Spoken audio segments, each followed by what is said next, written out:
Hezbollah is preparing for a long war of attrition in South Lebanon after Israel wiped out its top leadership, according to two sources familiar with its operations. 3 weeks of devastating Israeli blows have diminished Hezbollah's capabilities. But a new military command now directs rocket fire, like this strike on a northern Israeli town and the conflict with Israeli troops now on the ground in southern Lebanon, they said.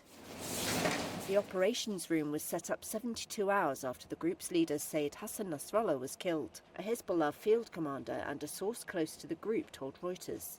The field commander described the command center as a narrow circle in direct contact with the field, and said it operated in total secrecy. After Reuters published that information, Hezbollah's media office issued a statement saying the information attributed to a Hezbollah field commander was false, adding that there are no sources in Hezbollah. Hezbollah has not named a new leader after Nasrallah,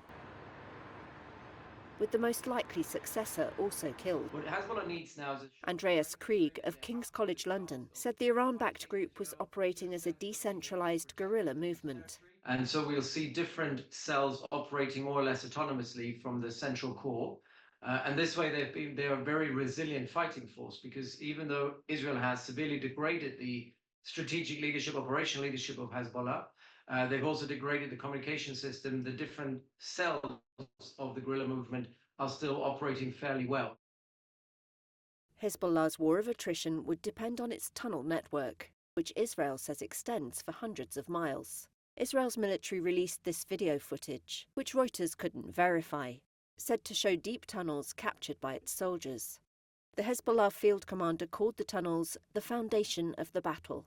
Mohanad Haj Ali, of the Beirut-based Carnegie Middle East Center. We haven't seen any sophisticated strikes against the tunnel system so far, which suggests that Hezbollah will maintain an ability to strike against Israeli forces in the south, even as Israel uses immense firepower and massive destruction against the towns around the border region. So I think the question of how will Hezbollah resist and how strong will the pushback be is banking on whether Israel has any more surprises up its sleeves, or we've moved beyond that, and now it's a regular ground invasion of which Hezbollah is fully prepared and will inflict casualties on the Israeli side. Israel says its strikes have severely depleted Hezbollah's arsenal and killed hundreds of fighters. But the group still has a considerable stockpile of weapons, and it has yet to use its most powerful precision missiles, four sources familiar with its operations said.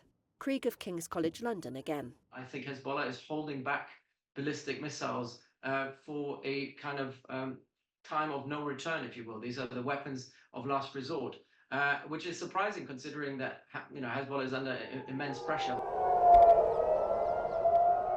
Israeli officials have said Hezbollah has been firing 100 to 200 missiles and rockets a day on average, and not the thousands expected, which shows significant weakening. It says its operations in Lebanon are aimed at securing the return of tens of thousands of people displaced from their homes in northern Israel. More than 1 million Lebanese have been displaced, according to Lebanese authorities.